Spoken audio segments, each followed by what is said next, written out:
Boa tarde a todos os espectadores da Taba TV. Hoje, dia 21 de junho de 2021, são exatamente 15h30. Estamos começando mais um programa da do Falou e Disse, da Taba TV. Então, hoje nós vamos entrevistar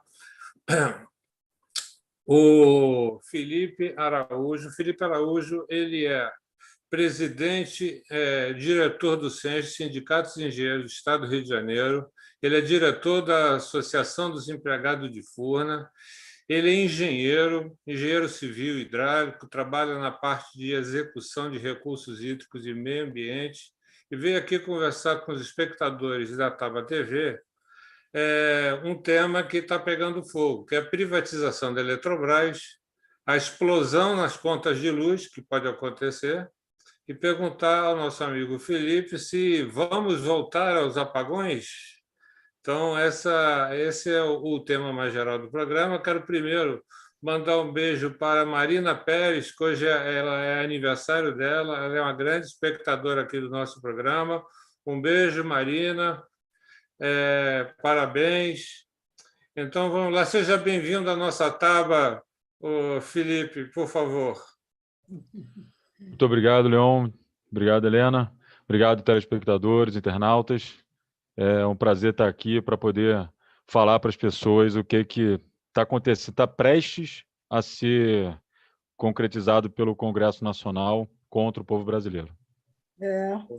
Helena, por favor. Felipe, também quero te dar boa tarde, né, Felipe? E hoje é um dia histórico, hein? 21 de 2021, né? E olha, o Senado, vamos ver o que o Senado vai fazer. Estamos aqui numa expectativa, vamos ver se o Senado vai corroborar essa infâmia nacional ou o que vai acontecer. Mas eu gostaria, viu, Felipe, assim, uma forma bem didática, que você mostrasse para os nossos telespectadores a importância que é a Eletrobras, entendeu? E para eles terem uma noção de conjunto da Eletrobras, né? Que é um sistema, e é um sistema que envolve várias empresas que vão do norte até o sul, e até inclui a Nuclear Brás também, com a Angra 1 e 2, em construção ainda a Angra 3, né? Mas esse complexo todo que vai do norte através da Eletronorte, depois passando pelo Nordeste, através da Chesf, que tem 73 anos, né? Aproveitando o Rio São Francisco, depois chega a Furnas, aqui no Sudeste, que é o teu território, né? E chega até ao sul, através de Itaipu, que foi construído no Brasil, numa certa parceria com o Paraguai. Então, eu queria que você desse mais detalhe de todo esse complexo para os nossos ouvintes e espectadores. Tá, Helena, você falou já bastante coisa. A gente está presente em todos os estados da federação, incluído o Distrito Federal.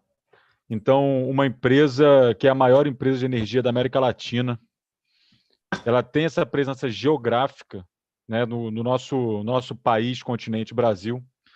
E ela, como você disse, começa a surgir. Nossas empresas começaram a surgir antes da empresa Eletrobras, antes da holding. A primeira a surgir foi Chesf, em 1945, Furnas, em 1957, Eletrobras só veio a surgir em 1962. Depois veio a Eletrosul em 68, Eletronorte em 73. E aí também, é claro, tem que eu estou sem a data exata aqui no meu caderno, nós também temos a Eletronuclear. A Eletronuclear que veio a surgir, na verdade, numa cisão, né? Cisão de Furnas, quando eles quiseram privatizar Furnas na década de 90. A atribuição de gerir a energia nuclear era de Furnas, e aí eles tiveram que cindir a Eletronuclear de Furnas para poder privatizar Furnas na época do Fernando Henrique Cardoso. Então, mas essa história, a história da Eletrobras, ela vem desde a década de 50. Né? A gente está falando aqui de Getúlio Vargas, que quis fazer a Eletrobras e por conta da resistência que existia, principalmente de resistência fora do Brasil, porque o nosso setor elétrico ele era 100% privatizado naquela época, regido e administrado por empresas internacionais. Existia muita pressão internacional para que a Eletrobras não existisse, de fato, porque seria uma força soberana dentro do país que não interessava às forças externas que dominavam esse setor. Só foi em 1954 que foi colocada a proposta legislativa da criação da Eletrobras, e só 7 anos depois é que foi efetivada, de fato, a criação da Eletrobras em 1961, no governo de Jânio Quadros. E aí, enfim, aprovada em 61, mas de fato colocada como existindo em 1962. Para vocês verem como os países externos, centrais da economia central mundial, vê a Eletrobras como um opositor, né? Algo que se opõe ao controle do nosso país. Essa é a importância geopolítica, que é um dos aspectos que se coloca nesse setor elétrico, que é um setor tão complexo politicamente, economicamente, ambientalmente e geopoliticamente. O Brasil, como eu falei, ele era dominado pelo setor privado. O setor privado, na época que o governo, né, o Getúlio, colocou uma demanda para o setor privado se recusou a expandir, ou seja, se recusando a expandir, porque na época o governo queria expandir a nossa industrialização, sair de um país agrário para um país industrial. E aí as empresas estrangeiras falaram que não iam expandir o setor elétrico. O que isso significa? Isso significa que o país não vai se industrializar. Porque sem energia, em quantidade e em qualidade todo mundo entende. Em qualidade, que eu digo sem cair, ficar oscilando energia, não existe indústria no país. Se você quiser interromper a evolução de um país, você domina o setor elétrico e faz com que a energia fique intermitente, e esse país nunca vai se industrializar na vida. E é exatamente isso, essa situação que a gente estava naquele momento. E aí o governo entra no setor elétrico, a partir desse movimento. E aí temos a criação das estatais, como eu coloquei aqui, Chesf, Furnas, depois a Eletrobras, e as demais empresas depois disso. O total, para o pessoal ter uma ideia das instalações, nós temos 48 hidrelétricas. São 48 hidrelétricas, quase todas elas grandes hidrelétricas, grandes mesmo. Então, eu não estou falando, só ter uma noção, não estou falando das barragens que caíram nos desastres criminosos da Vale e da Samarco, que já foram coisas imensas. Eu estou falando de uma escala de grandeza muito maior. Eu falo isso com propriedade, porque eu sou engenheiro civil especializado em recursos hídricos. Nós somos uma das únicas empresas do Brasil, até agora, pelo que a gente saiba, a única que não precisou terceirizar esse tipo de serviço, porque nós temos qualidade técnica interna para fazer. Faço parte da equipe que fez o dimensionamento das rupturas de barragem, das ondas de ruptura de barragem. Cálculos matemáticos, claro. Mas que a gente tem uma real noção do qual é o estrago que seria a ruptura de cada uma de nossas barragens aqui em Furnas. E a gente tem 41 delas. Temos 12 termoelétricas, aí gás, óleo, carvão e 2 termonucleares, que são as da eletronuclear, 68 eólicas e 1 solar. E desde então, desde a entrada no setor elétrico pelo Estado, a outra grande movimentação no setor, não é um setor que muda tanto assim, a gente tem inovações, mas ele não tem mudanças drásticas muito grandes, porque existe uma inércia, existe uma complexidade que precisa ser trabalhada para poder fazer uma mudança. A outra grande mudança se deu na abertura do mercado na década de 90, no governo Fernando Henrique Cardoso, onde foi privatizada a Vale do Rio Doce, Telebrás, e tentaram privatizar Furnas. Esse movimento, como eu disse, cindiu a atribuição nuclear de Furnas e criou-se a eletronuclear, porque é uma atribuição resguardada pela Constituição e não quiseram enfrentar uma emenda constitucional naquele momento, para poder alienar Furnas. Eletrosul, nessa época, também alienou completamente seu parque gerador, 100%, ou praticamente 100% do parque gerador da Eletrosul. Ela veio reconstituindo-se desde então e agora já tem um parque gerador novamente. E foram retirados também de Furnas a atribuição da ONS. A ONS, Operador Nacional do Sistema, que é quem manda quem vai funcionar, em usina que vai funcionar e que não vai. Hoje em dia é uma empresa privada chamada ONS, operador nacional do sistema, que faz esses despachos das usinas. Antigamente era a Furnas que fazia. Era o nosso bloco E lá em Botafogo, que a gente não está mais naquela sede, que fazia todo o despacho do Brasil inteiro, era lá. Ainda teríamos condições de fazê-lo, mas década de 90 tirou-se essa atribuição por conta da tentativa de privatização e tirou-se também a atribuição da Eletrobras de planejamento do setor, que era a atribuição da Eletrobras, e foi criada, então, a empresa de pesquisa energética, que é a EPE. Essa que faz esse planejamento que a gente não entende muito bem, que coloca a térmica enlouquecidamente para a matriz energética do Brasil, meio que contra o caminho que o mundo está indo. E nesse momento dessa cisão, década de 90, a gente teve uma coisa muito similar com o que a gente tem hoje. Eu queria fazer só um paralelo rápido, terminando já essa questão do tamanho da Eletrobras no Brasil, mas então, deixa para depois. Acho que vocês vão tocar na questão do racionamento, que é uma coisa que está muito próxima já da gente aí, e eu faço esse paralelo depois, que tem muito a ver com o racionamento energético, que se avizinha aí 2021, 2022. Tá ótimo.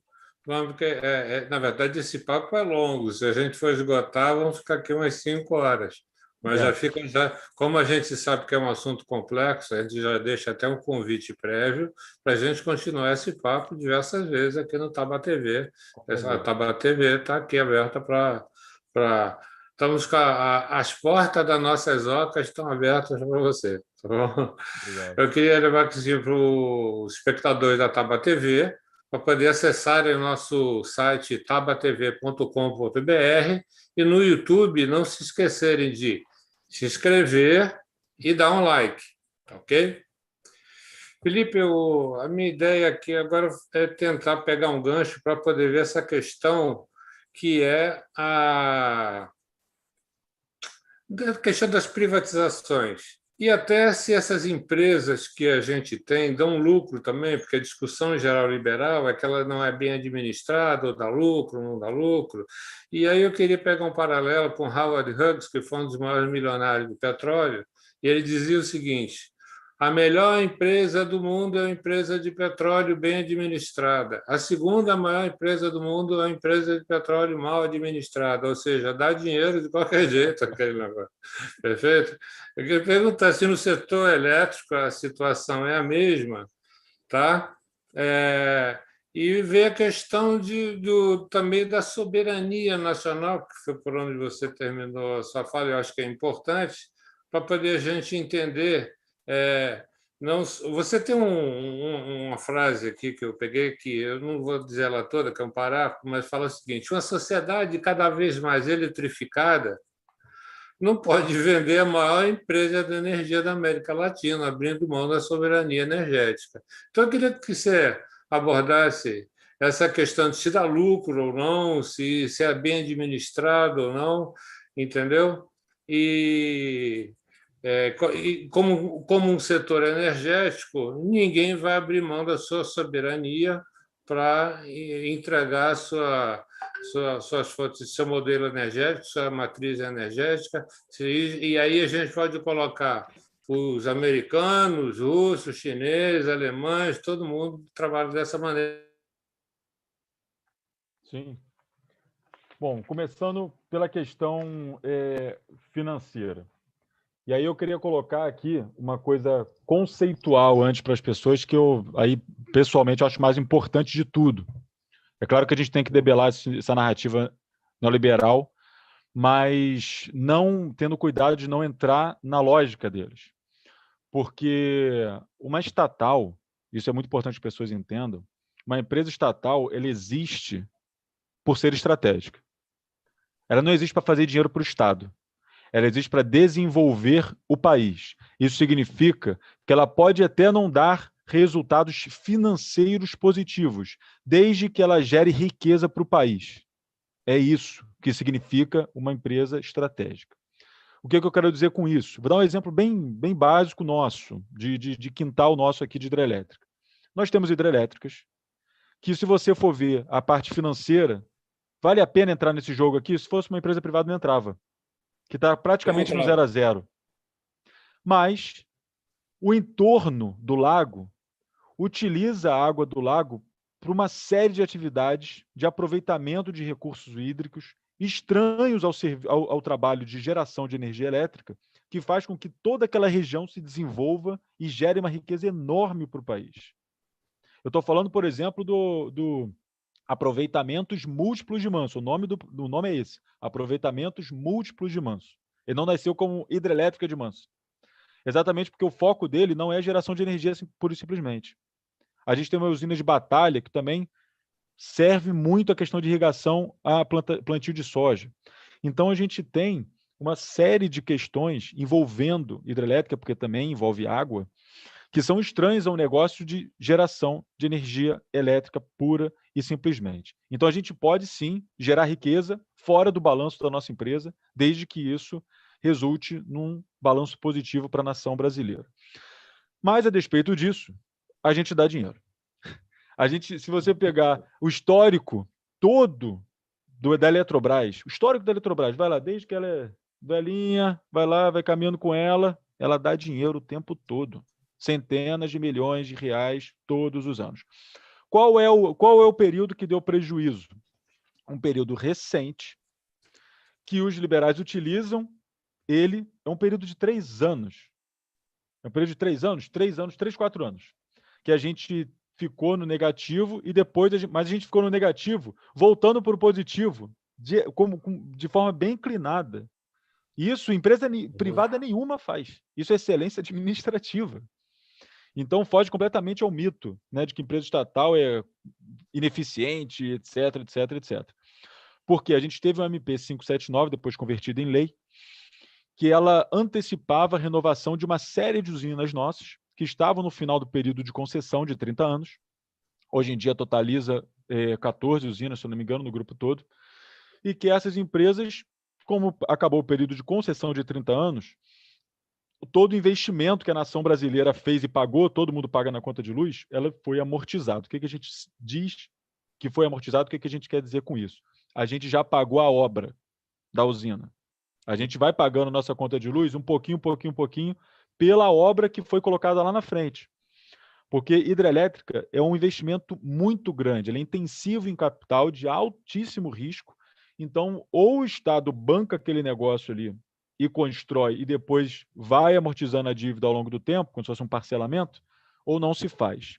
Então, é assim que se faz. Ao longo de 30 anos, o Brasil vai pagando aquilo na conta de luz. E a gente já pagou dessas usinas todas. E o que o governo da presidenta Dilma fez? Antecipou a renovação e colocou ela no regime de cotas. O que significa isso? Existe um pagamento de uma parcela pequena e fixa só da operação, manutenção e administração dessas usinas, desses ativos. E por que isso? Porque quando acaba o período de concessão, o que acontece? Volta para o Estado e o Estado faz a licitação. Esse é o normal. O que o Estado brasileiro fez? Quem quiser antecipar pode antecipar, mas tem que entrar no regime de cotas. Quem não quiser vai para a licitação. Essa foi a mudança dessa lei. E a gente entrou nessa renovação. Nossas usinas cotizadas pagam, em média, R$60 o megawatt-hora. R$60. Esse número é muito importante para daqui a pouco, quando a gente começar a falar da medida provisória da desestatização, eu vou repetir esse número, mas é bom guardar. R$60 o megawatt-hora, enquanto o normal das usinas não cotizadas, a gente paga aí 180, 160, R$140 o megawatt-hora, depende do nosso contrato, isso as nossas usinas, tá? Quem vende no Mercado Livre vai vender 250, 280, R$230 o megawatt-hora. E então a gente passou, quando a gente teve essa renovação por essa lei, e era uma coisa não prevista pela administração, a gente teve um baque nas nossas contas. A gente perdeu 1/3 da nossa receita. Foi 1/3 perdido do dia para a noite. E isso, nem empresa privada, e já ia entrar com o advogado pedindo ressarcimento do governo e tal, não sei o que lá. E a gente, como a gente é estatal, a gente renovou, por entender que era estratégico e justo para a nação brasileira, só que esse valor ficou um pouquinho defasado, porque ele não incluía uma parcela de desenvolvimento do setor, de expansão do setor. Esse foi o único equívoco dessa lei. Precisava só dessa parcelazinha a mais. e aí a gente ficou sem um pouco de fôlego durante esse período. Entramos também com uma solicitação de ressarcimento, mas não por conta da queda de receita, por conta de investimentos que nós fizemos para melhorar as usinas por nossa conta. A gente quis melhorar as usinas para extrair mais energia sem explorar mais o meio ambiente, e a gente melhorou máquinas, a gente melhorou instalações, subestações, etc. Sem o governo mandar, a gente já fez isso, porque a gente é estatal, e a administração achou que a gente ia continuar com essa concessão depois. Como não continuou no mesmo regime, a gente entrou com um pedido de ressarcimento, e é a tal da RBSE, que configura mais de 40 bilhões de ressarcimento nos próximos anos a serem recebidos pela empresa. Então, depois, foi em 2012 isso. 2012, 2016, por volta de 2016, a gente voltou para o positivo. Tanto que nos últimos 3 anos, nós lucramos 30 bilhões, pouco mais de 30 bilhões de reais nos últimos 3 anos. Lucro líquido. Lucro líquido, porque bruto isso é todo ano. No último ano a gente lucrou isso. Então, 30 bilhões nos últimos 3 anos. Ano passado, fomos a campeã, ou entre as 5 empresas que mais distribuiu dividendos para acionistas ano passado. Então, pela essa lógica liberal, não faz o menor sentido. Não faz o menor sentido.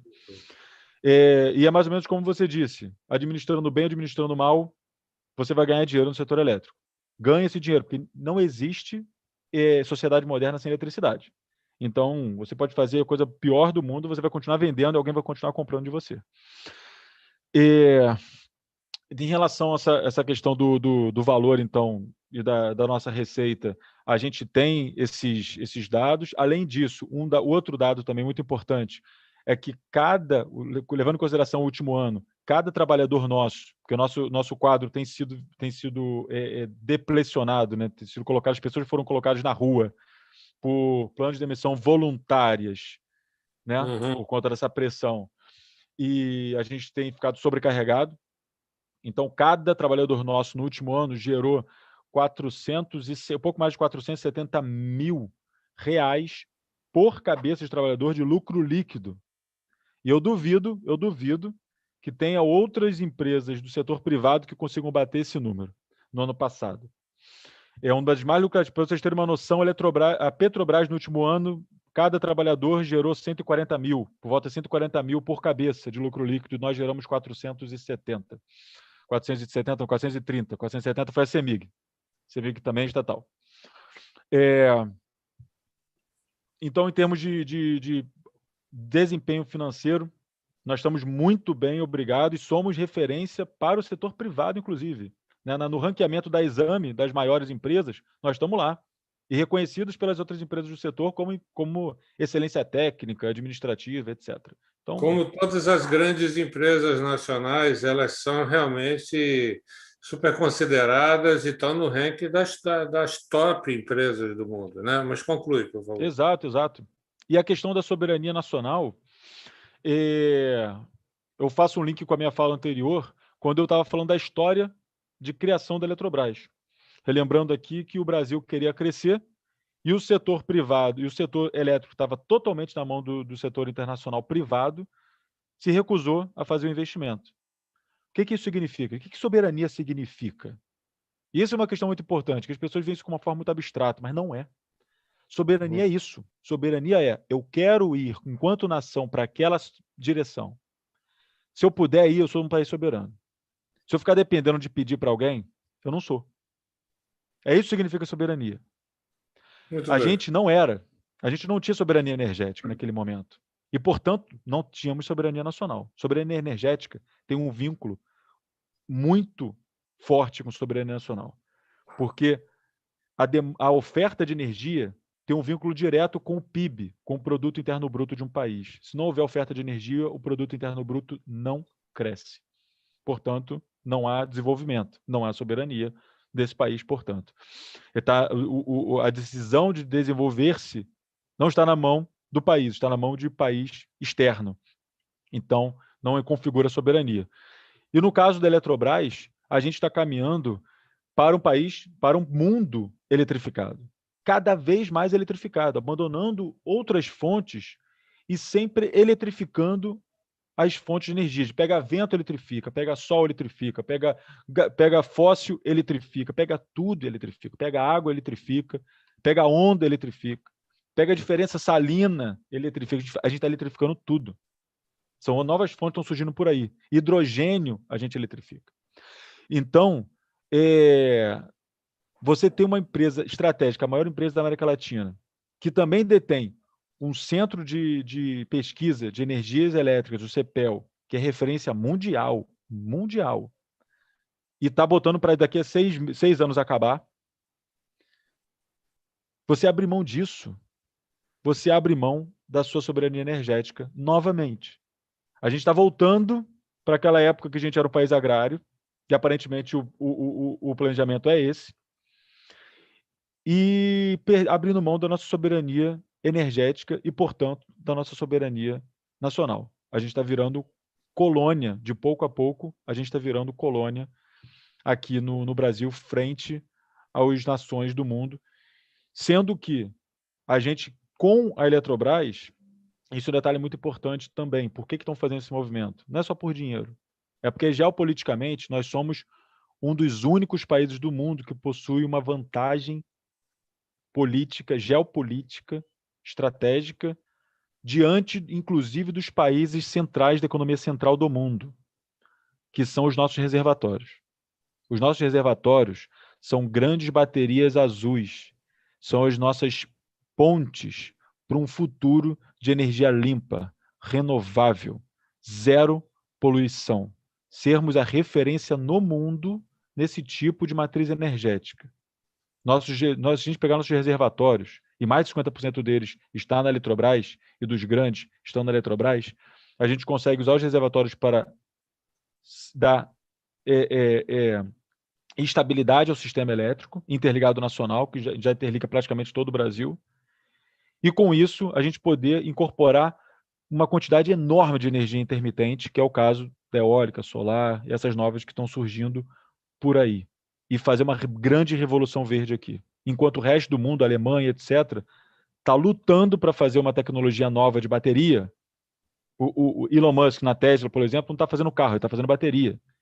Na hora que ele conseguir fazer um carro com autonomia suficiente, a bateria dele vai poder ser utilizada em escala em setores elétricos no mundo inteiro. É isso que ele está fazendo lá.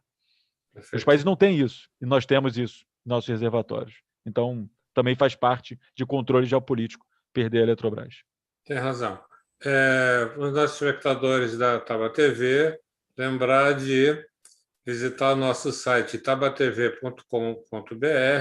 Lá você vai ver esse programa, vou poder reassistir esse programa, assim como todos os outros que a gente já fez. Tem lá uma entrevista com o ex-senador Roberto Requião, que é muito boa. Tem entrevistas que dizem respeito à saúde, com a infectologista, a doutora Eliane Matos, assim como também tem uma reportagem muito boa no programa Mulheres de Luta e Resistência, com a feminista Ana Rocha. Helena, por favor. Olha só, antes de eu fazer a minha pergunta, eu só queria que o Felipe completasse, porque ele já falou esse aspecto da soberania, né? A água é a soberania, a energia elétrica é a soberania. Eu só queria que ele completasse, porque você fez a pergunta, Leon, se existe algum país desses civilizados e desenvolvidos que tenha a sua energia doada ou privatizada para outros países ou para outras multinacionais. Tem razão, Helena. Aqui tem países, inclusive, assim como a China. A China ela procura petróleo, aí ela acha o petróleo, ela tampa o buraco do petróleo e vai comprar nos árabes para poder garantir a sua energia. Não é isso? Então não só a China. Não faz isso. Perfeito, Helena. Eu realmente me esqueci dessa parte. Vamos dar alguns exemplos aqui do mundo. Coisas comparáveis, né, também. Mas por que eu estou falando coisas comparáveis? Porque o liberal ele pega um exemplo de um país com matriz totalmente térmica que é térmica, não importa a questão de água, não importa a questão geográfica, não importa nada. Você bota onde você quiser, liga na sua rede, que não precisa ser uma rede muito grande, como a nossa é. A nossa rede nós temos 30% de toda a geração do país, 45% de toda a transmissão do país. E só para ter uma ideia, se fosse esticar todos os cabos de transmissão das nossas torres, nossas linhas de transmissão, dava para dar uma volta e meia no planeta Terra, pelo Equador. Nossa. Então é muita coisa. Não é uma empresa pequenininha, não é uma empresa grande, é uma empresa gigante. Então, coisas comparáveis. Vamos lá. Estados Unidos. Vamos começar pelos Estados Unidos, depois a gente chega na China, para não dizer que a gente está puxando para o lado da esquerda. Estados Unidos. A maior parte do setor elétrico dos Estados Unidos ele é privatizado? É. A maior parte do setor hidrelétrico dos Estados Unidos ele é privatizado? Não. E é por isso que eu falo, vamos falar de coisas comparáveis. O setor elétrico dos Estados Unidos, 75% das hidrelétricas dos Estados Unidos são controladas pelo Estado americano. 75%. 100% de todas as hidrelétricas grandes, com grandes reservatórios. Quase todas essas hidrelétricas são administradas pelo US Corps of Engineers, o corpo do Exército, dos engenheiros do Exército dos Estados Unidos. E a outra parte pelo US Bureau of Reclamation, que é como se fosse um ministério do interior dos Estados Unidos. E por que eles fazem isso? Porque eles consideram isso estratégico, eles consideram isso segurança nacional. E eles fazem gestão de hidrelétricas no mesmo estilo que Chesf, por exemplo, que é para desenvolver vales, como o Tennessee Valley Authority, que é para desenvolver o Vale do Tennessee. Assim como o Chesf é para como o Vale do São Francisco. Então, essa lógica é aplicada lá também. Vamos falar de um outro país, Canadá, que é ali próximo. Canadá, eles têm a Hydro-Québec. A Hydro-Québec, como é que ela funciona? O Estado canadense falou, tudo bem, vamos fazer a Hydro-Québec, vocês vão gerar a sua energia, e a gente tem uma demanda aqui dos canadenses. Os canadenses têm uma demanda de energia. Vocês vão vender para os canadenses a preço de custo. E o excedente vocês podem vender para quem vocês quiserem, no preço que vocês quiserem, preço de mercado. E é isso que eles fazem. Eles vendem para os canadenses a preço de custo e vendem para os Estados Unidos, para os americanos que estão ali do lado, a preço de mercado. Fazendo um paralelo para a gente, é como se eles vendessem, como se a gente vendesse toda a energia demandada pelos brasileiros no regime de cotas a R$60 o megawatt-hora e vendesse para os países aqui da América Latina, o excedente, se houvesse excedente, a gente venderia pelo preço do mercado livre, que é 280, 250, 230, varia um pouco, mas do último ano, em média, foi R$250, R$253. O que eles estão querendo fazer com a gente é acabar com o regime de cotas e jogar tudo para o mercado livre, só dando um spoiler. Um outro país, Noruega. Noruega também é um país capitalista, país central da economia capitalista mundial. O que eles fazem quando a usina, a instalação, termina o período de concessão? Que são os casos dessas 14 nossas e de Tucuruí, que vence agora em 2024. Eles olharam isso e falaram, não faz sentido nenhum eu fazer uma renovação e jogar preço de mercado. Então, eles criaram a Statkraft, que é uma empresa 100% estatal, não é mista, e quando a usina chega no seu período de 30 anos de concessão, ela não vai para nem vai para leilão, nem vai para licitação, nem nada. Ela vai direto para a Statkraft. E é o Estado norueguês que gera essas usinas que geram energia a preço de custo para o cidadão norueguês. É assim que funciona. É assim que funciona no Brasil, no mundo inteiro. A Coreia do Sul. Coreia do Sul, não é nem Coreia do Norte, não. Coreia do Sul. Tem 100% da transmissão. 100% da geração. E distribuição, alguma coisa não é totalmente 100% na Coreia do Sul. Mas geração e transmissão é 100% do Estado. E aí a gente chega depois ali perto, China, que é 100%, porque eles têm uma visão totalmente estratégica do setor. Só para citar alguns, existem outros exemplos mundiais, mas são os mais gritantes. Tá ótimo. Helena, por favor. Então, tá, olha só. Eu agora quero entrar na questão dos jabutis. Como o Felipe é muito didático, ele vai nos explicar se esses jabutis vão nos devorar, né? Porque, olha só, eu já ouvi falar que nós vamos vender a Eletrobras e vamos ficar com uma dívida de 60 bilhões. Eu já ouvi tudo. Ô, Felipe, está uma confusão. E por que o nome de jabuti? Eu também queria que você explicasse. O que está acontecendo com o Brasil? Poxa, eu não estou entendendo esse país. Não estou mesmo. E de quem foi essa ideia de privatizar a Eletrobras? Porque quando o governo entrou, ele disse que não ia privatizar a Eletrobras. Foi ou não foi? A gente tem o governo, não digo, mas o presidente, o candidato a presidente, disse. O candidato a presidente, a gente tem 4 vídeos dele fazendo campanha. E assim, a gente tem no saguão do aeroporto? Tem. Mas a gente também tem da Band, dando como candidato, falando que não ia fazer a privatização do setor elétrico, porque o setor elétrico é estratégico. Ele disse com todas as letras, para conseguir voto, porque a gente estava pressionando ele na época para caramba, ele foi obrigado a se pronunciar. Ele se pronunciou para conseguir o voto. Depois que entrou, sentou na cadeira, ele... Mudou de ideia. Tirou o chapéu de candidato, botou o chapéu de louco, e aí começou a fazer o que deu na telha, né? Falou que o Guedes é que sabe, ele não sabe de nada, deu aqueles migué dele lá, que com nada parece presidente.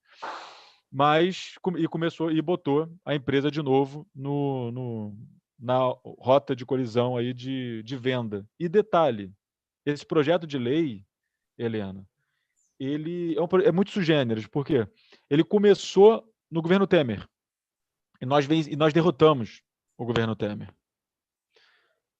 Ele volta no governo Bolsonaro igual. Então não é um projeto de governo, que normalmente é um projeto do mercado. O mercado está com esse projeto, e ele está obrigando os governos a pautar esse projeto. As pessoas, os acionistas minoritários que vão ganhar burras de dinheiro com essa privatização, eles provavelmente que são os lobistas que estão fazendo pressão para poder ficar pautando esse projeto desde o governo Temer. Porque é igual. Só piora. Só melhora para eles e piora para a gente. É a única modificações que tem. Mas no seu cerne, que é a questão da descotização, permanece idêntico o projeto. E a gente vai ter que pagar, é isso mesmo. É isso mesmo. A gente não tem nem jabuti mais, Helena, a gente tem jabutizal. Né? Já tem porque tem tantos jabutis na Câmara. Já tem tantos jabutis na Câmara, quando chegou no Senado, o Senado colocou mais jabuti, então virou um jabutizal, já virou uma coisa encantada. Felipe, dá uma caracterizada assim, esses jabutis, porque jabuti conhece aquela frase de que jabuti não sobe em árvore, se tiver em cima da árvore é que alguém colocou lá.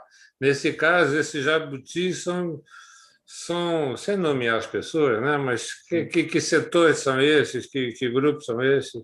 Me fugiu o nome do dono dessa citação, mas é... Oi? Não são os lobistas? É o quê? Os jabutis? Ah, sim, são lobistas. Só com curiosidade da citação, né? Ou jabuti não sobe em árvore. Ou é enchente ou composto por mão de gente. A citação original é essa. Não sei, me lembro se era o Ulisses Guimarães. Ótimo. Mas e é por isso que chamam de jabuti, né? Jabuti não fica em cima de árvore à toa. Ou alguém botou porque deu água e ficou preso lá. E nesse caso, alguém botou, né? Várias pessoas colocaram. E sim, é lobby das térmicas. Essa questão. Vamos começar por alguns jabutis, vamos lá. E o texto original, diga-se de passagem, já é horrível para o cidadão. Já é horrível. Só que não é tão ruim para a indústria. Então, vocês não viram a mídia gritar, não viram a indústria gritar. Depois que começaram a chegar os jabutis, aí os industriais começaram a gritar e a mídia mainstream começou a gritar também, porque os seus patrocinadores mandaram elas gritarem, né? Então, essa conta de 70 bilhões é essa conta mesmo, já com impostos, só dos jabutis. A questão da descotização está à parte, que depois eu explico. Mas vamos focar na questão dos jabutis, então. Os jabutis vou citar os mais famosos, que são o seguinte: obrigação de contratação de usinas termoelétricas a gás, 6 gigawatts de energia instalada, que é muita coisa. PCH, e renovação das usinas que estavam operando no projeto do programa PROINFA. O que são PCHs? PCHs são pequenas centrais hidrelétricas. Obrigado, Leon. A gente fala assim as siglas e... Não, eu estou esquece. Mas as PCHs são pequenas centrais hidrelétricas. E aí vamos começar pelo menos pior. PCH, pô, legal, PCH, tal. Muita gente é a favor de PCH, porque não tem um lago grande, tem impacto pequeno, gera com água e tudo mais. Mas você tem uma obrigação e com um preço teto já pré-estipulado, que é o preço teto lá de 2019, os leilões de 2019. O que isso vai fazer na prática? Quando se for contratar essas usinas, e isso vale tanto para a térmica, quanto para a PCH, quanto do programa PROINFA, e aí entra eólica, solar também, como está esse preço teto já estipulado, não pode passar desse valor, o que vai acontecer com a disputa de preços? Vai tender a se aproximar desse valor, e não a otimizar o valor para um valor mínimo, que é a dinâmica dos leilões hoje em dia. Então, a gente já vai pagar mais caro aí, nessa renovação, já vai ficar mais caro por conta disso. É um processo errado de alocação de recursos. Em relação a outra questão, a gente precisaria fazer PCH, precisaria fazer PCH, precisaria fazer renovação de PROINFA, precisaria fazer termoelétrica? Não sei. A gente poderia incorporar 6, 10, 20 gigawatts de eólica, de solar, e por um preço mais justo, mais barato. Se fosse para licitação, fosse para os leilões, perdão, isso poderia acontecer. E esse jabuti obriga essa contratação. E obriga essa contratação em locais específicos. O que é ainda mais absurdo. Em locais específicos, do norte, centro-oeste, perdão. E agora, no Senado, trouxe também um pouco para o sudeste. Né? Teve senador que vergonhosamente virou voto porque conseguiu trazer 2 gigawatts aqui para a região sudeste. Aí está papagaiando nas redes sociais, dizendo que está gerando emprego e vai demitir um monte de gente na Eletrobras. Então, os caras não sabem nem fazer conta, né? E se diz liberal, gerando um gigante privado. Mas, o Felipe, o jabuti por exemplo, esse senador é um jabuti, no caso? Esse senador, o filho dele é um jabuti. Ah, tá. Ele é pior do que isso, né? O jabuti é a emenda parlamentar aprovada no bojo da medida provisória de desestatização, mas que configura matéria estranha ao objeto principal a ser deliberado. Ou seja, estamos deliberando a privatização da Eletrobras.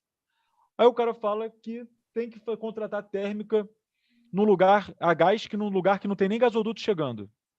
O que isso tem a ver com a privatização? Isso não tem a ver com privatização. Isso tem a ver com oferta de leilão. Não tem nada a ver com privatização.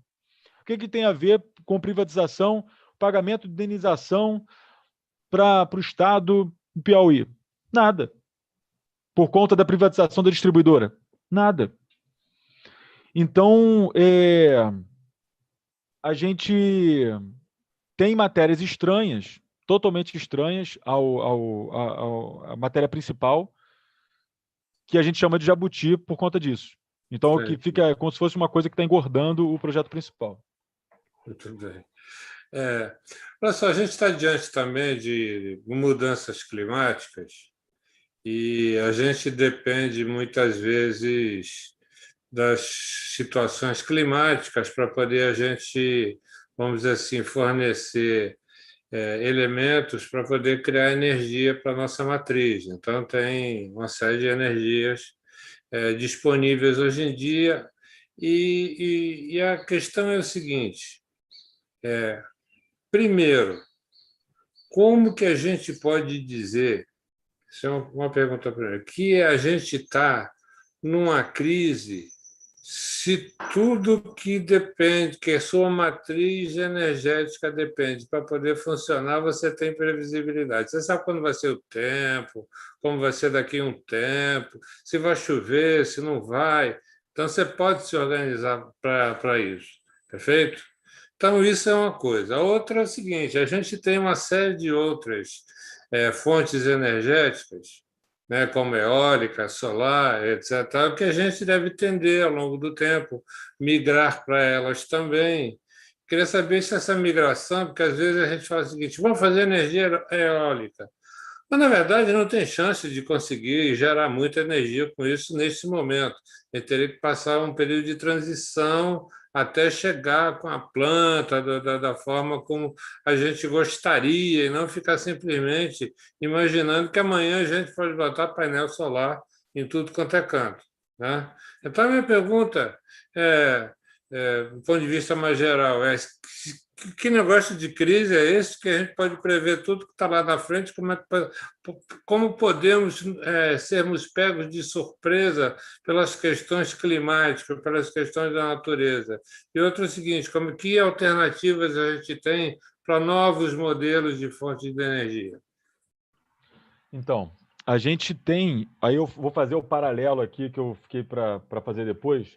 O paralelo com a época da privatização lá do apagão na época dos anos 2000, né? A gente teve lá em 1996 o ingresso de Furnas no Plano Nacional de Desestatização. Nos anos 2000 a gente teve racionamento, né? Ao longo desses 4 anos teve precarização da empresa, diminuição da fuga de cérebros, né? Diminuição de mão de obra, demissão de mão de obra. Isso tudo aconteceu, gerando inclusive o ONS naquela época de forma completamente precária, tirado de Furnas à força. E aí teve racionamento. O que aconteceu? Suspenderam a privatização porque o Estado precisava de capacidade de gestão de crise. E aí a gente geriu a crise. Depois desse apagão, quem investiu no Brasil foi a Eletrobras. Fizemos uma política de investimento junto com a empresa privada, através de sociedade de propósito específico, porque era a diretriz do governo na época, não por necessidade, mas não se fez nada que não fosse feito em associação grande, que fosse feito em associação com a Eletrobras durante esse período todo. Isso é uma coisa muito importante que se diga também. O setor privado não investe no setor elétrico. Não investe. Só investe se for junto com a Eletrobras, se for junto com o Estado. Se tivesse capacidade de investir agora, que investisse em projetos novos e não comprar a Eletrobras pronta. E em 2000, fazendo um paralelo agora com 1996, 2000, a gente entrou em 1917 no governo Temer, logo depois do golpe, a gente entrou no PND de novo, no Plano Nacional de Desestatização. E agora, no 2001, 2021, 2022, o que chega? Racionamento. Eu estou dizendo que é exatamente a mesma coisa? Não, seria desonesto da minha parte dizer isso. Porque a gente está enfrentando a maior crise hídrica registrada nos últimos 91 anos, que é o período que a gente tem de registro hidrológico. Então, existe sim uma crise hidrológica. Crises hidrológicas, elas são probabilisticamente, você consegue fazer uma previsão probabilística de algum momento ruim de crise, mas tem uma certa probabilidade de ocorrência para você poder se preparar ou não, mas são eventos aleatórios. Se é uma coisa na natureza que é aleatória, é chuva, vento, isso é bastante aleatório. Aí existem alguns padrões que a gente consegue fazer uma certa administração, mas essencialmente é um fenômeno aleatório. Então tem esse quesito aleatório, mas não é só isso. Né? Como você disse, não é só isso. A gente está no setor, a gente sabe administrar, a gente sabe lidar com aleatoriedade. A gente já está nesse setor desde 1945, considerando CHESF. A gente lida com isso há muito tempo. Então não é por um acaso que esse negócio acontece. Acontece porque a administração foi muito ruim. Simplesmente assim, foi muito ruim. Ou então foi feita uma administração no sentido de deplecionar mesmo os reservatórios. Eu coloco aqui como uma conjuntura, uma análise que talvez seja esse o motivo, não dando uma certeza, mas que tem deplecionado os reservatórios de forma proposital mesmo, porque tinha que ligar as térmicas, que são as térmicas que estão fazendo lobby desse governo. Tanto que conseguiram colocar jabutis de térmicas aí. Esses jabutis de térmicas, diga-se de passagem, é a terceira vez que tentam colocar, tá? Tentaram colocar numa lei lá atrás que me foge a memória. Tentaram colocar no marco legal do setor de gás e tiraram, foi rejeitado. E agora estão colocando pela terceira vez na medida provisória de desestatização da Eletrobras. Então é o mesmo lobby tentando colocar a mesma coisa. A instalação de térmicas a gás em locais completamente aleatórios. sem embasamento técnico nenhum. Então, é possível, tem um certo grau de aleatoriedade, mas é possível fazer uma administração e não chegar como a gente vai chegar agora. Porque o governo não está falando nada, porque está esperando passar a desestatização no Congresso, para não pressionar e para não dar problema na votação. Mas logo em seguida, vocês vão ver a loucura que vai ser. Porque não tem água no reservatório. Não vai chover. Quando chegar no período de chuvas, a probabilidade de ter um período de chuvas historicamente abundante é possível, mas é improvável. O que é mais provável é que seja uma coisa mediana, talvez seja até pouco. E aí, se for pouco, vai ser desesperador. Ano que vem não vai ter água para gerar com uma fonte de energia barata. Vai ser térmica o tempo todo. E a gente vai pagar muito mais caro. A inflação vai explodir, porque no índice de inflacionário que a gente faz o cálculo aqui no Brasil, no mundo inteiro, das parcelas significativas é o custo de energia no país. Vai explodir a inflação. Vai ter uma inflação generalizada em cascata, e é por isso que a gente fala que o setor elétrico é um setor estratégico, porque todo mundo usa energia para produzir qualquer coisa nesse país, produtos e serviços, e durante uma crise econômica, ninguém vai conseguir segurar esse aumento, vai todo mundo repassar para o consumidor final. O consumidor final esse que também não só vai pagar mais nos produtos e serviços que vai consumir no dia a dia, como vai pagar mais na própria conta de luz que tem que pagar em casa, como vai receber menos por conta do subemprego, da reforma trabalhista, e menos direitos trabalhistas ele tem no emprego atual que ele possui. Então vai ser uma chave de galão nos trabalhadores brasileiros no ano que vem. Vai ser asfixia total. Vai ser uma expropriação com reação em cadeia, pelo que você está falando, não é isso? Exatamente. Expropriação do recurso do bolso do trabalhador direto para os acionistas dessas empresas. Bom, isso aí é o caos e o terror ao mesmo tempo, Felipe, mas olha, não dá nem, olha, eu fico até sem ar para respirar. Mas olha só, como a gente tem que continuar, meu Deus do céu, e o que fazer? Vocês não estão acionando o Poder Judicial aí para impedir essa... Estamos. A gente tem algumas estratégias jurídicas, né? A gente já tinha 2 ações diretas de inconstitucionalidade, caiu no Nunes Marques, que não fez nada. E a gente agora está com outras estratégias jurídicas para poder ter outras iniciativas que não caiam nele. Porque se for a DIN, vai tudo cair nele, né? Na regra agora, você faz entrando com a DIN, caiu primeiro, distribuiu de primeiro para o Nunes Marques, vai direto, todas elas vão para ele. E ele não está fazendo nada, não está julgando. Então, é a favor dessa política, talvez, né? Em relação à parte política, né? Parte jurídica não dá para falar nada, porque ele não analisou. Mas a gente tem outras ações jurídicas e entrando com partidos, com políticos, com mandatos, para a gente poder interromper o atual momento do processo, que ainda está em aprovação legislativa, hoje termina de ser apreciado pelo Senado, e ainda hoje ou amanhã vai voltar para a Câmara dos Deputados, por conta dos novos jabutis, para os deputados federais derem o ok e mandar para o Bolsonaro fazer a sanção presidencial em até 15 dias. E depois disso ainda tem a operação. Tem a fase de operacionalizar isso, que é fazer o projeto de privatização, da abertura de capital não, da diluição de capital, porque a Eletrobras já tem capital aberto, né, já é uma empresa mista, de diluição desse capital e encontrar uma janela de oportunidade na B3 para poder fazer isso. Geralmente tem uma no segundo semestre, uma no início do primeiro semestre. O que se prevê é que essa operação, se tudo for rápido e correr bem, segundo o que o governo acha, ser diluído no cronograma deles no início do ano que vem. O capital. Até lá, tem muita água para rodar pelo eixo dessa máquina. Você estava falando, eu estava na dúvida aqui de uma coisa, o seguinte, supondo que seja uma tragédia, a gente não consiga reverter neste momento essa situação, Mas lá na frente, no outro governo, no outra, seria possível, porque se envolve contratos também, não sei como. Isso sempre me confunde um pouco. Como é que a gente resolve isso, mesmo mudando de governo, que tem contratos que foram firmados? Sempre é possível com um líder que tiver coragem suficiente para tornar possível. Porque uma situação como essa que a gente está vivendo, num processo como esse, em que a própria medida provisória é inconstitucional, porque a medida provisória precisa ser urgente e relevante, gente. Já existe um projeto de lei na Câmara dos Deputados que é para desestatizar pela Eletrobras.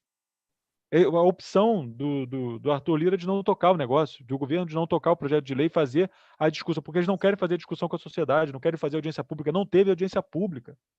Não teve audiência pública na Câmara. A gente teve que recorrer a comissões externas ao processo para fazer audiências públicas, mas que não interferiram em nada no processo. E na Câmara e no Senado, pediu umas audiências públicas temáticas. Por quê? Porque não foi constituída a comissão mista. Porque eles ingressaram... Olha que absurdo.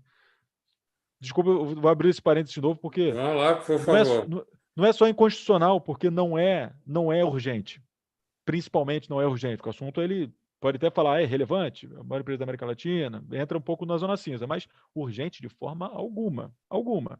Não resolve o problema de caixa do governo, não vai resolver a crise hídrica, não vai fazer nada em relação a nada que o Brasil precisa resolver de crise nesse momento. Então não é urgente.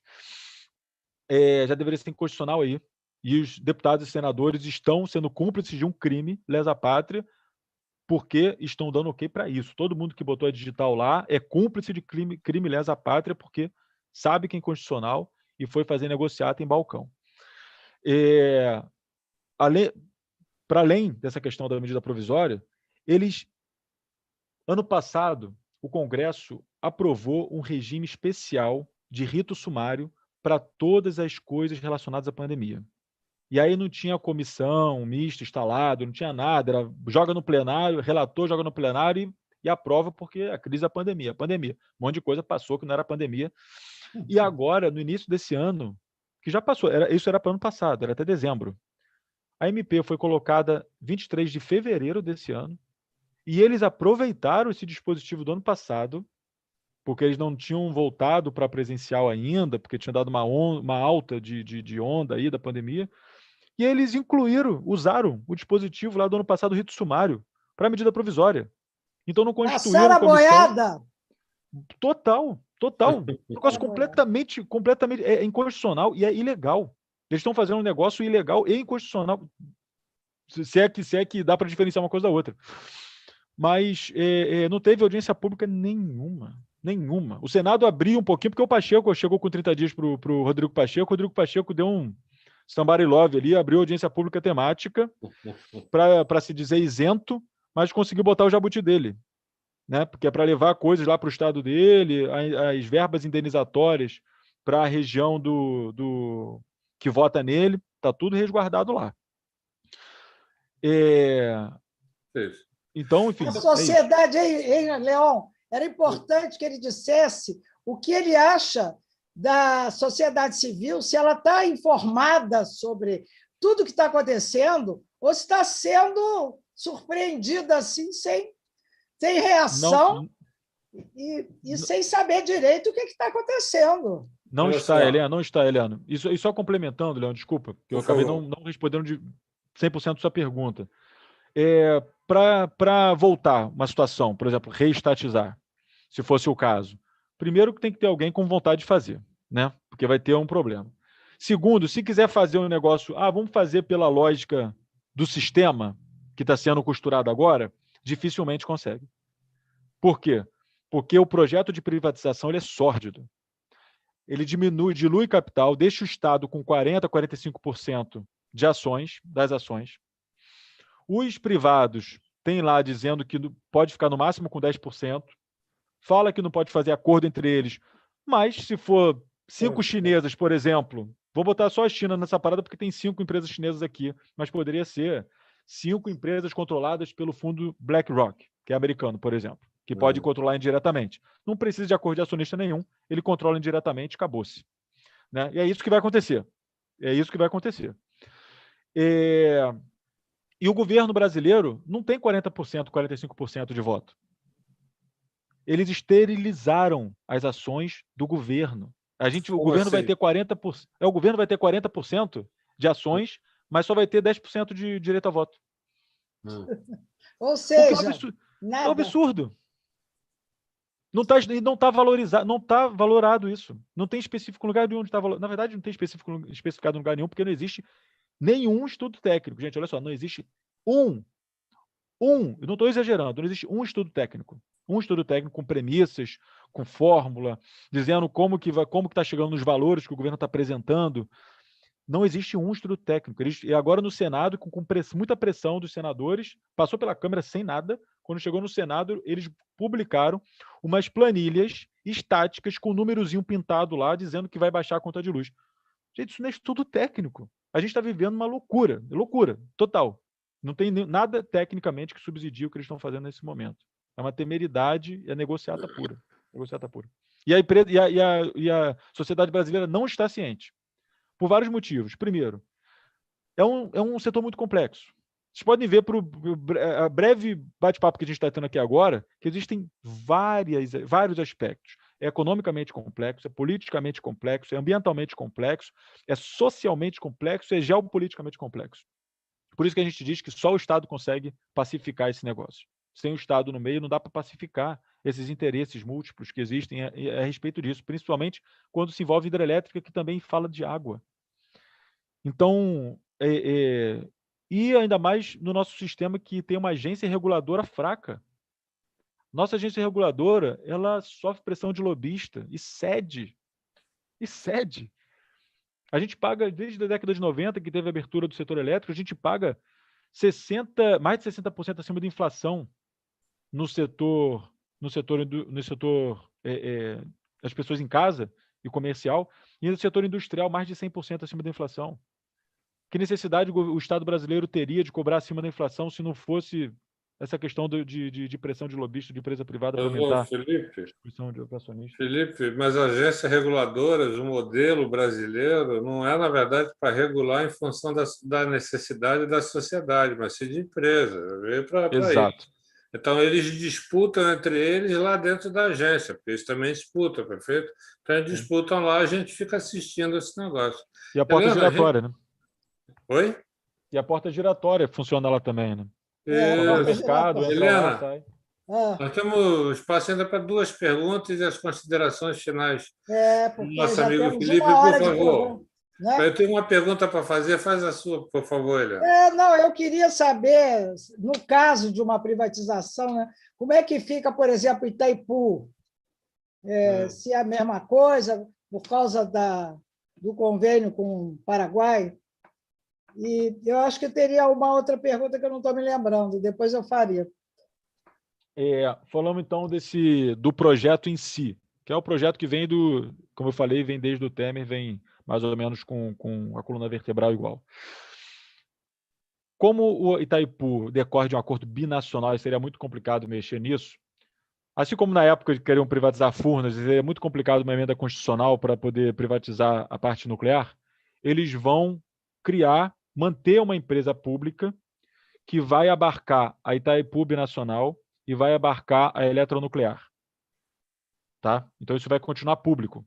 O resto é que vai ser controlado por uma empresa privada. Essa empresa pública, aparentemente, porque isso também não está claro em lugar nenhum, mas está se falando aí, porque agora está vindo um questionamento, as pessoas estão... Olha só como está sendo feito nas coxas. Estão pensando talvez nas respostas que possam solucionar a questão da empresa privada, controlada privada, ser acionista dessa empresa pública também. E por que eles estão fazendo isso? Porque no projeto de lei fala que todas as dívidas vão continuar com a empresa pública, vão continuar seguradas pela empresa pública. A empresa privada não vai pagar nada das dívidas atuais da empresa. Olha isso. Vai chegar só para receber o dinheiro. Indenização? Manda para o privado. Dinheiro que está chegando, contrato novo, manda para o privado. Pegar as usinas cotizadas de R$60 megawatts e vender no mercado, descotizar, vender no Mercado Livre a R$250, pode deixar, manda para o privado, lá para o exterior, para o bolso dessa galera toda. Agora, dívida, Ah, não tem dívida? Não, deixa na empresa pública lá com Itaipu Nacional e E tem, com eletronuclear, entendeu? e tem, Esse é o projeto. também os funcionários. Olha No só, final das contas, ele vai o acabar Leon, demitindo os funcionários e colocando na bolsa do público. Fala, Helena. rapidinho, eu queria saber o nome dos deputados que estão votando a favor dessa privatização aqui do Estado do Rio, pelo menos do Estado do Rio de Janeiro. Estou na cabeça agora fresco, os senadores foram todos, né? Carlos Portinho, que ganhou o mandato aí por conta do falecimento do Haroldo de Oliveira, e Romário, né, que agora em 2022 não vai voltar mais a ser senador e mais nada aqui no Rio de Janeiro, se depender da gente. E o Flávio Bolsonaro, enfim, que é filho do Bolsonaro e faz tudo que está chegando lá do governo, todos os três votaram favoráveis a essa questão. Eu tenho aqui, eu vou ver se eu tenho Mas o Felipe, por estado. Felipe, pelo que você falou aí, um chutou a bola fora e outro deu um tiro na bola, é isso? Exatamente. É isso mesmo. É isso mesmo. Eu estou só aqui na mão, Helena, a lista dos senadores, infelizmente. A lista dos deputados eu não tenho, porque a lista é muito maior, né? A lista é muito maior. Mas depois eu posso São passar todos isso. traidores da pátria, né? Podemos dizer assim. A Câmara é uma situação da Câmara um pouco diferente da do Senado. Então, no Senado a gente perdeu por 3 votos.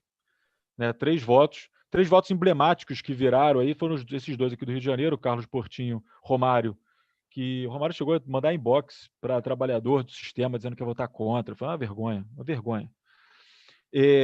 Carlos Portinho chegou a falar para os nossos interlocutores lá na Câmara que votaria contra, assim como vários outros liberais intelectualmente honestos, decentes, que sabem fazer conta, que não tem liberal na testinha só para ficar fazendo número, né?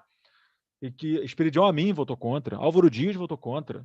A gente não está falando. Na Câmara dos Deputados, o Partido Novo votou contra. Quando você vê PSOL e Partido Novo na Câmara votando juntos, e você vê PT e PSDB votando juntos na Senado, ou é briga, ou é um problema muito grande. Nesse caso, é um problema muito grande que não se consegue mensurar o tamanho do problema. Não se consegue mensurar o tamanho do problema, do ônus que vai ser para o Brasil se esse negócio passar e for implementado. Eu tenho uma pergunta que é uma curiosidade, que é o seguinte: muita gente. É a questão com a China. Questão com a China. China, segundo o governo, chega porque a China está comprando o Brasil. Esse é o argumento do governo. A China, na verdade, também está aqui com seus interesses e a China tem um interesse muito grande por energia, obviamente, para a taxa de crescimento deles, que é muito alto. Como é que essa relação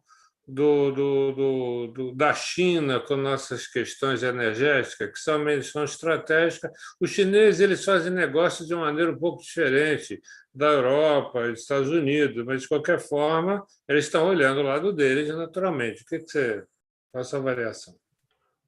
A China tem uma grande questão aí, né, no nosso campo de falar se a China é imperialista, tem essas discussões. Né? A China é e não é. Né? Ela tem um quê de imperialismo a partir do momento que ela está comprando tudo mesmo. Ela está comprando tudo que tiver comprando, que vendendo barato aqui no Brasil, ela vai comprar, talvez não, vai comprar, já está comprando. Mas depois que ela compra, ela entra no setor, mas ela não interfere na soberania do país. Essa é a questão, essa é a diferença. Né? Os Estados Unidos, ele compra e ele fala assim, ó, comprei e agora você tem que fazer o que eu estou mandando. A Europa, enfim, o mundo capitalista central, né, os países centrais do capitalismo mundial, eles têm essa dinâmica de colônia. Eles dominam os setores estratégicos para dominar as nações. A China não tem feito esse tipo de movimento. Ele entra para poder para aumentar a presença, enfim, no mundo inteiro e aumentar os seus negócios de forma relativamente imperialista, mas ele troca tecnologia. Ele não pega a tecnologia e não mostra, ele troca tecnologia. Ele não interfere de forma alguma em eleição. Então, pelo menos até agora, a gente não viu nenhuma movimentação da China nesse sentido. Agora, o que para a gente, em termos de setor elétrico, seria até melhor, nesse sentido, que China fosse o grande comprador desse negócio, se esse negócio for para frente, se a gente falhar na nossa missão, porque a gente tem aqui a missão de impedir isso, impedir a concretude dessa operação para um próximo governo poder tirar a Eletrobras do Plano Nacional de Desestatização e interromper essa loucura. Mas se a gente falhar nessa missão, seria um comprador menos pior, por assim dizer. Helena, quer suas palavras finais? Eu quero só parabenizar o Felipe Araújo como um baluarte de uma nova geração que tem como bandeira essa independência brasileira, essa autonomia, e que não abre mão desse princípio. Então, Felipe, você está de parabéns. Eu estou assim, emocionada até pelo tudo que você falou. E eu acho que todo mundo que tem uma relação com o país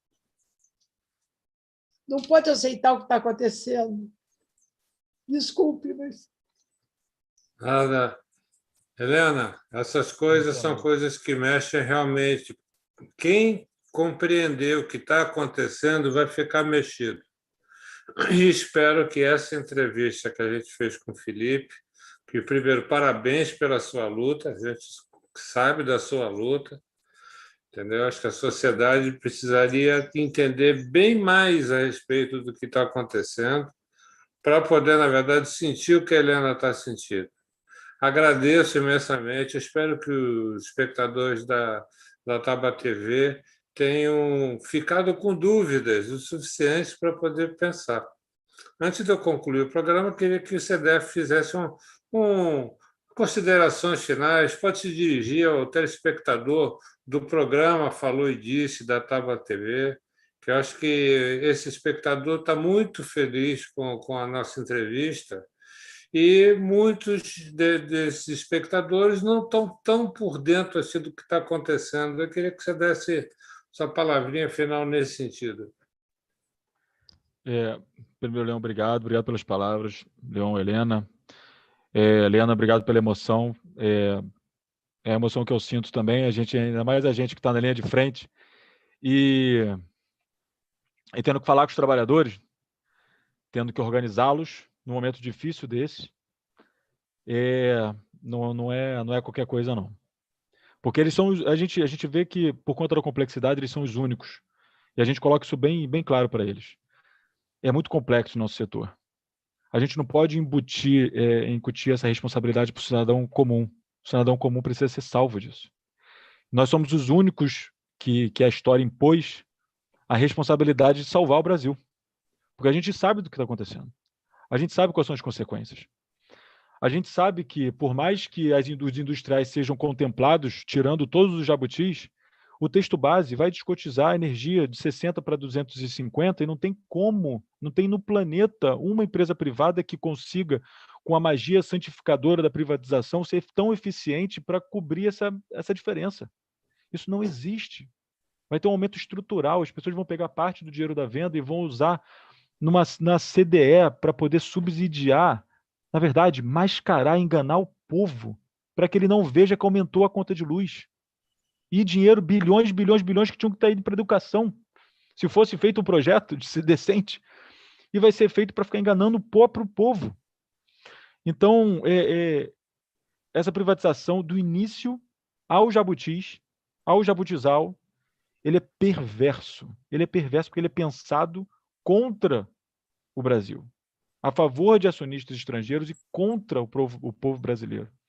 Então, eu faço uma convocação a todos e todas e todos que estão aqui assistindo o Taba TV, que entrem na campanha. A gente tem uma campanha nacional mantida, operacionalizada pelo CNE, pelo Coletivo Nacional dos Eletricitários. Estou diretor do Sindicato dos Engenheiros do Estado do Rio de Janeiro e da Associação dos Empregados de Furnas, entidades que compõem o Coletivo Nacional dos Eletricitários, que é o CNE, que compõe todas as entidades do Grupo Eletrobras inteiro, todos os eletricitários públicos do país. E esse coletivo abriu uma campanha nacional chamada Salve a Energia pelo Futuro do Brasil. Se eu colocar no Instagram, Twitter, Facebook, até LinkedIn, se botar lá Salve Energia, você vai encontrar a gente. E vai saber das ações e como se engajar. A gente já tem grupos de WhatsApp coordenando o Brasil inteiro, fazendo tuitaço. Hoje a gente está fazendo tuitaço. E com o hashtag Salve Eletrobras, para pressionar o Senado. Amanhã a gente vai estar fazendo também, com certeza absoluta. E a gente precisa, por mais que você não entenda toda a complexidade como eu entendo, como engenheiro do setor, sabendo fazer a conta, falar que só a descotização e com a antecipação de Tucuruí, a gente vai ter um aumento entre 20% e 40% na conta de luz, num prazo mínimo que eles estabelecem, que era de 3 anos, agora está passando a ser 5 anos. Mínimo. É por aí, de 20% a 40% na conta de luz. Você vai pagar 1, 2 contas de luz no final do ano, só nessa brincadeira, sem fazer nada, sem ligar um ar-condicionado a mais. Mesmo que você não tenha todo esse entendimento, você vai conseguir entender a complexidade e o problema pelo material que a gente está colocando nas nossas redes sociais, pelos vídeos e cards e lives que a gente tem feito, e se engajar nessa campanha, porque não é só a gente.